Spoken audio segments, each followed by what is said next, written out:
Hello and welcome to दोस्तों ज्ञान campus. आपके अपने यूट्यूब चैनल ज्ञान कैंपस में आपका स्वागत है।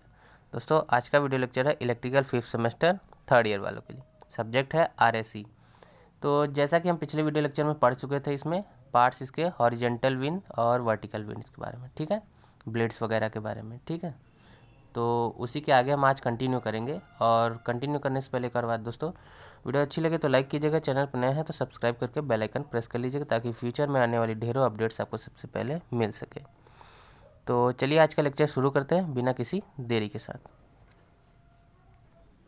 तो जैसा दोस्तों आप देख पा रहे हैं स्क्रीन पे, इलेक्ट्रिसिटी जनरेशन फ्रॉम विंड, ठीक है। ये हेडिंग डाल लीजिए आपके सिलेबस के अकॉर्डिंग, और आप इसे वीडियो पॉज करके नोट्स वगैरह बना सकते हैं, ठीक है।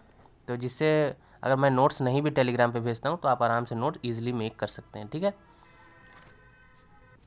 तो दोस्तों इसमें देख लेते हैं, विंड से इलेक्ट्रिसिटी जनरेशन के लिए विंड टरबाइन जनरेटर का उपयोग किया जाता है।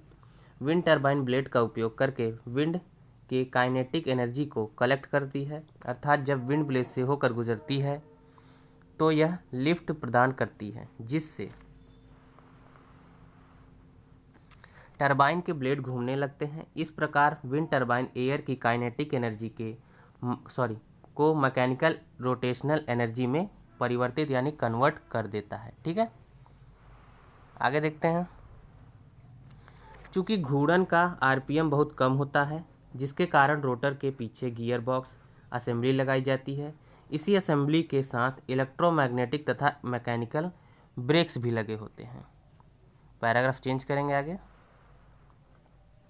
गियर असेंबली का आउटपुट जनरेटर की शाफ्ट से जुड़ा होता है, जिससे जनरेटर्स को मैकेनिकल इनपुट प्राप्त होता है।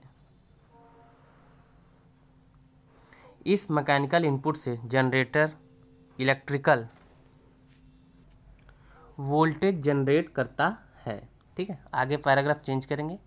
चूंकि विंड की दिशा लगातार परिवर्तित होती रहती है, विंड यानी हवा की दिशा लगातार बदलती रहती है, ठीक है, इसलिए विंड टरबाइन को हवा की दिशा में ऑटोमेटिक पोजीशनिंग के लिए या कंट्रोल सिस्टम का उपयोग किया जाता है, ठीक है। या कंट्रोल सिस्टम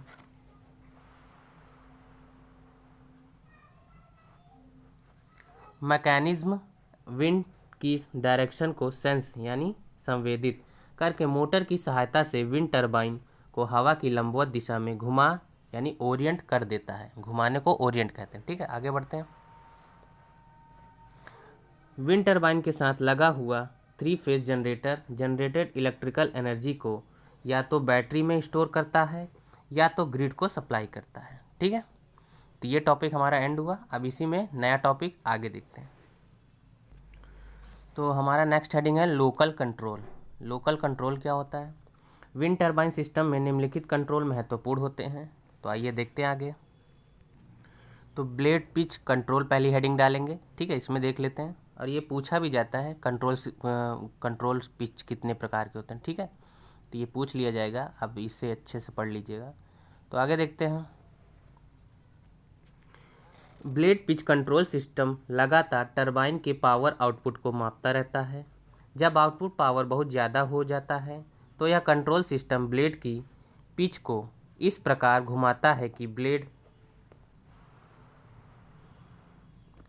इस प्रकार घुमाता है ब्लेड पर लगने वाला लिफ्ट कम हो जाए, जिससे टरबाइन की स्पीड को कम हो जाता है और आउटपुट पावर कम हो जाता है, ठीक है।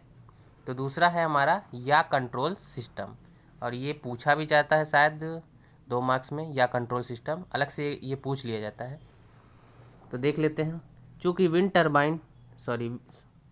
विंड की डायरेक्शन लगातार बदलती रहती है, जिससे टरबाइन की आउटपुट पावर में भी लगातार परिवर्तन आता रहता है, अतः विंड टरबाइन की ब्लेड को सदैव विंड की डायरेक्शन में बनाए रखने के लिए या कंट्रोल सिस्टम का उपयोग किया जाता है।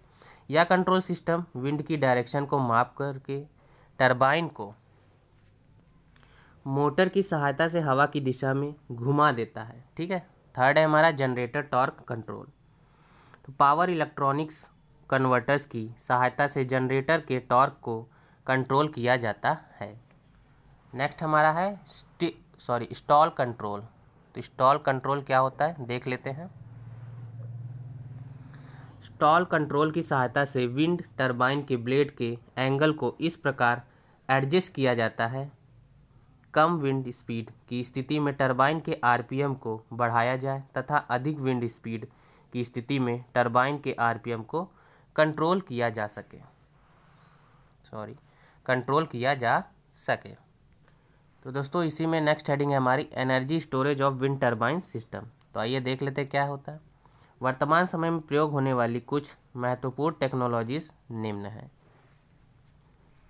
पहला है इलेक्ट्रोकेमिकल बैटरीज। ठीक है, देख लेते हैं। बैटरी सेल का कॉम्बिनेशन होती है जो इलेक्ट्रोलाइट्स तथा इलेक्ट्रिकल इंसुलेटर से बनी होती हैं। जब बैटरी की एनर्जी सप्लाई की जाती है तो वह केमिकल एनर्जी के फॉर्म में उसे स्टोर कर लेता है। ठीक है। सेकंड है हमारा रेडॉक्स फ्लो बैटरीज। तो रेडॉक्स फ्लो बैटरीज क्या होती हैं, तो आइए देखते हैं। रेडॉक्स फ्लो बैटरीज की कार्य, ठीक है, सिद्धांत इलेक्ट्रोकेमिकल बैटरीज से अलग है। इसे सिंपली फ्लो बैटरी भी कहा जाता है। इस बैटरी में 2 इलेक्ट्रोलाइट टैंक होते हैं। जब आवश्यकता होती है तो दोनों इलेक्ट्रोलाइट्स सेल में पंप्ड कर दिए जाते हैं। ये इलेक्ट्रोलाइट्स एनर्जी को केमिकल एनर्जी के फॉर्म में यानी रूप में स्टोर करते हैं। थर्ड है प्लाई व्हील, और ये इम्पॉर्टेंट है प्लाई व्हील। ठीक है, प्लाई व्हील सिस्टम रोटेटिंग मास में काइनेटिक एनर्जी के फॉर्म एनर्जी को स्टोर करता है। स्टोर की गई एनर्जी रोटर के आरपीएम तथा उसके मूवमेंट ऑफ इनर्शिया यानी जड़त्वाघूर्ण पर निर्भर करती है। फोर्थ है आपका सुपर कैपेसिटर। ठीक है, तो देख लेते हैं। सुपर कैपेसिटर एनर्जी को इलेक्ट्रिकल फील्ड के रूप में 2 इलेक्ट्रोडों के मध्य स्टोर करता है। ये इलेक्ट्रोड एक पतले लिक्विड इलेक्ट्रोलाइट लेयर से अलग होते हैं। अतः सुपर कैपेसिटर भी सामान्य कंप्यूटर के सिद्धांत का ही पालन करते हैं। ठीक है, आगे देखते हैं। इनका जीवन काल बैटरियों के जीवन काल यानी लाइफ से अधिक होती है या अधिक है। तो इस चैप्टर का लास्ट टॉपिक, फिर इसके बाद ये एंड हो जाएगा। तो देखिए, आइए देखते हैं। Superconducting magnetic energy storage, जिसे शॉर्ट फॉर्म में SMES बोलते हैं। ठीक है, ये energy storage system electromagnetic principle पर आधारित है यानी सिद्धांत पर आधारित है, जिसमें एक DC करंट सब सुपर कंडक्टिंग कॉइल में फ्लो होकर मैग्नेटिक फील्ड उत्पन्न करती है। इस प्रकार मैग्नेटिक फील्ड में स्टोर्ड एनर्जी को super conducting magnetic energy storage द्वारा वैद्युत ऊर्जा में पुनः बदला जा सकता है। यह एक जटिल स्टोरेज व्यवस्था है। ठीक है, यानी सिस्टम है। तो दोस्तों ये टॉपिक आपका एंड हुआ, और टॉपिक के साथ साथ आपका चैप्टर भी एंड हुआ। छोटा सा चैप्टर था वो एंड हो गया। बाकी का नेक्स्ट टॉपिक में हम नेक्स्ट चैप्टर के साथ शुरुआत करेंगे। तो वीडियो अच्छा लगा तो ज़रूर लाइक कर दीजिएगा, और कोई क्वेरी हो, कोई सुझाव हो तो कमेंट कर दीजिएगा। तो मिलते हैं नेक्स्ट वीडियो में, तब तक के लिए जय हिंद, जय भारत। Thanks for watching.